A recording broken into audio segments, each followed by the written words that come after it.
लोकसभा चुनाव के अंतिम 2 चरण काफ़ी महत्वपूर्ण हैं। वो इसलिए क्योंकि पूर्वांचल की सीटों पर चुनाव होना है और बड़े बड़े दिग्गज नेता इन सीटों पर चुनावी मैदान में हैं।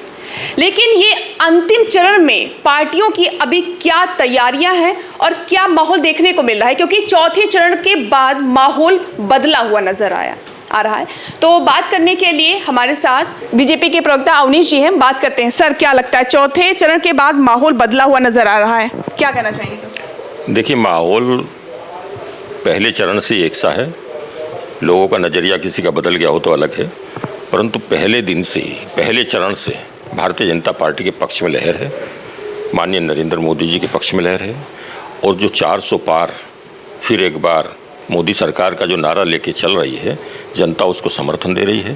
पहले 4 चरण में हम बहुमत के पास पहुंच चुके हैं। अब जैसी चौथे चरण, अंतिम चरण तक पहुंचेंगे हम 400 पार का लक्ष्य पूरा कर लेंगे। अच्छा सर, विकास का मुद्दा बहुत बड़ा है और जनता भी यही चाहती है कि उसके लिए सरकार करे। तो सरकार जो नहीं कर पा रही है, तो जनता चाह रही कुछ परिवर्तन हो, क्या होना चाहिए, या जो नहीं हुआ है जनता के लिए इस बार चुनाव जीतने के बाद? देखिए, ऐसा कोई फील्ड नहीं है जिसमें काम ना हुआ हो। हर तरफ विकास हुआ है, चौतरफा विकास हुआ है। और विकास हुआ ही नहीं है, वो दिख भी रहा है, जनता उसको मान भी रही है। यही वजह है कि 14 के बाद से लगातार भारतीय जनता पार्टी को देश की जनता का प्यार मिल रहा है और 17 से प्रदेश की जनता का प्यार भारतीय जनता पार्टी को मिल रहा है। तो विकास तो सभी क्षेत्रों में हो रहा है। इस बार सरकार बनती है 24 में, जो बनने जा रही है, तो मोदी जी खुद कह चुके हैं कि अभी टेलर है, फिल्म अभी बाकी है, तो विकास की असली फिल्म अब दिखेगी। राहुल गांधी का एक बयान वायरल हो रहा है, खटाखट जीतने के बाद सबके अकाउंट में 8,500 रुपये आएंगे। इसका तोड़ पार्टी के पास क्या है सर? देखिए, खटाखट करने वाले 4 जून के बाद इनको जनता सपाचट करने जा रही है, ये साफ हो जाएंगे। सपाचट की बात करें, आज तेजस्वी यादव ने भी कहा है कि पार्टी सपाचट। देखिए, तेजस्वी ने क्या कहा ये तो नहीं मुझे मालूम, पर जनता जो दिखा रही है, जनता जो जता रही है, जनता जो वोट दे रही है, उससे साफ है कि इस बार विपक्ष पूरी तरह से साफ होगा। और विपक्ष के पास क्योंकि मुद्दे नहीं हैं, बेसिर पैर की बातें हैं, जनता को भरमाने की, भड़काने की बातें हैं, उसको जनता स्वीकार नहीं रही है।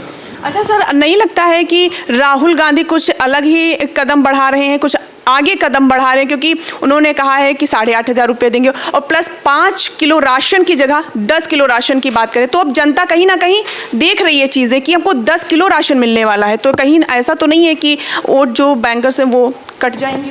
देखिए, देश की जनता राहुल की बातों पर विश्वास नहीं करती है और उत्तर प्रदेश की जनता अखिलेश की बातों पर विश्वास नहीं करती है।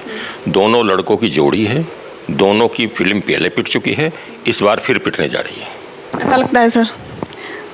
ऐसा ही लगता है कि पिट जाएंगे? पिट रही है, फिल्म पिट रही है। 4 तारीख के बाद ये दोनों दिखाई नहीं देंगे, एक इटली चले जाएंगे तो एक लंदन चले जाएंगे।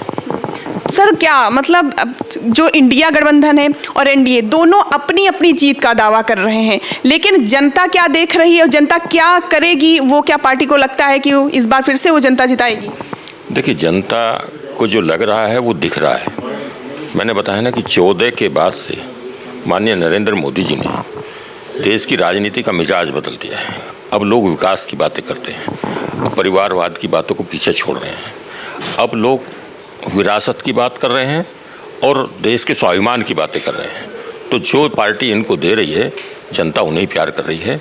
जो लोगों को धोखा दे रहे थे, अपने परिवार को बढ़ा रहे थे, उनको जनता इस बार पूरी तरह से नकारने जा रही है। तो अभी जो अंतिम चरण के जो चुनाव है काफ़ी अहम है और अभी इंडिया और एनडीए दोनों अपने कदम आगे बढ़ा रही है और जीत का दावा कर रही है। लेकिन 4 जून का समय काफ़ी इंटरेस्टिंग होने वाला है और वो समय बताएगा कि इस बार सत्ता किसके हाथ आने वाली है और दिल्ली की सत्ता पर कौन बैठेगा। खबरों से जुड़े रहने के लिए सब्सक्राइब करें हमारा चैनल इंडिया जंक्शन।